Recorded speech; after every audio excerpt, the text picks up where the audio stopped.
Good morning, PD. You're listening to Live and Local Mornings for Florence and the PD on Live 95. Welcome back to Good Morning PD Live 95. Takes Mondays to make Fridays. 843-661-0937 is our number. I had the show programmed to go in a certain direction.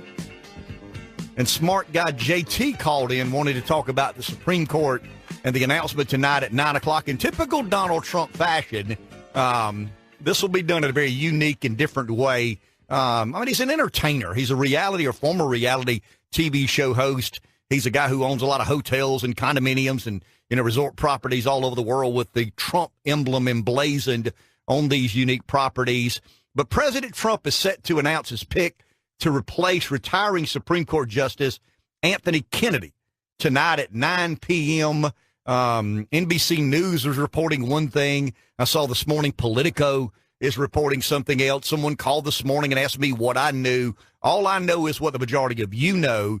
There appears to be 4 candidates, 2 of which have been paid specific attention to recently. But the uniqueness of this, Rev, is this is not a Gorsuch for Scalia, one originalist for another, one constitutionalist for another, the political word, one conservative for another. For many, many years, Judge Kennedy has been seen as a moderate and a swing vote on the United States Supreme Court. This pick, most of us believe, will move the court more solidly to the right. And someone here to speak with us about it this morning is political strategist in the Impact Group, Tom Speaks. Tom, good morning, and thank you for your time. Good morning. Thanks for having me. I hope we covered the subject fairly well in the introduction. Who, from your perspective, Tom, are the likely front runners? Well, you mentioned before that the 4 that are the front runners are Kavanaugh, Hardiman, Kessler, and Barrett. All 4 very, very solid candidates. Really, any of them could go well. The question is really the old Benjamin Franklin quote, politics is the art of the possible. What can be done in the confirmation process? Who is most likely to win Trump the support he needs from his base, as well as get through the nomination process? The confirmation process.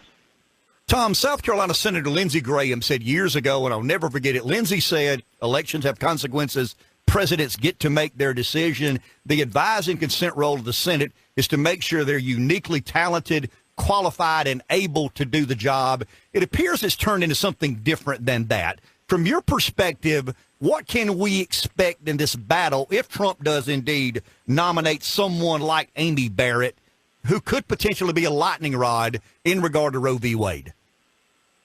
Oh, she will absolutely be a lightning rod because Roe v. Wade will be very much a part of this. And it is a shame, frankly. The judiciary is supposed to be based on precedent, based on law. It has become so polarized, so political. What you're going to see is a firestorm of individuals going after Amy or the others regarding what they believe is potential attacks to issues which are very dear to the left. I think that all 4 of them would have a very difficult, a rigorous confirmation process. But Amy Coney Barrett most, she's a devout Catholic, 7 kids, 2 adopted from Haiti. She stated she has no interest in changing the precedent of Roe v. Wade, although she could envision a scope of abortion rights changing. That really alarms folks on the left. The other ones, I think they would still have a difficult nomination process. Confirmation. What's interesting is Kavanaugh. Kavanaugh, who is very much a front runner, his political connectedness may actually be a bit of a weakness in that he is seen very close to the former Bush administration. He was a top deputy in the Ken Starr investigation probe of Bill Clinton. Will Trump supporters feel as though he is too connected to the D.C. insiders, and is that a liability for him? It'll be interesting to see. Judge Hardiman, from what I understand, has been highly recommended by the president's sister, who is also a judge and serves, I think, with Judge Hardiman on the U.S. Court of Appeals for the Third Circuit. We're hearing scuttlebutt in South Carolina that lately Trump has been very impressed and interested in Judge Hardiman. Is that consistent with some of the things you're hearing much closer to the situation than I?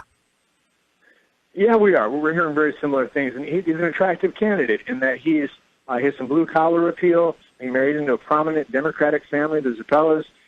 He was a finalist to succeed Justice Scalia, and he's very much a viable candidate here, and one of those that might just sneak in. I mean, really, Raymond Keslich, too.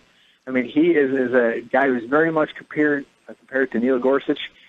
He is very, very similar outdoorsman. He was a former law clerk for Kennedy. Very, very sharp individual. Any of these four could be viable candidates. Tom, my last question is more of a commentary, and I'd love for you to follow up on my commentary with commentary of your own. I believe the redeeming skill of Donald Trump as a politician is his ability to turn everything into a street fight. I mean, the quicker he turns whatever debate we're having in American politics into a street fight, the quicker it appears to me that he's successful. Is that Trump's strategy from your perspective, or is this Supreme Court nomination a little different? Obviously, we have debate on taxes and regulations and immigration. Those are important debates, but we're about to define the court for about the next generation. Do you believe Trump will employ the same strategy, or do you think he'll take more of a restitute approach? I think he's going to go the street fight approach. I mean, as you mentioned at the opening, he's a showman. And to his credit, whether you like him or don't like him, whatever, he knows how to put on a show. He knows how to build the enthusiasm, and that's what he's doing here. This is going to be a battle. He has a little bit of safe ground, though, in the fact that it only takes 51 senators to confirm this candidate. So he has the ability to nominate someone who might charge a little more of a political firestorm than usual.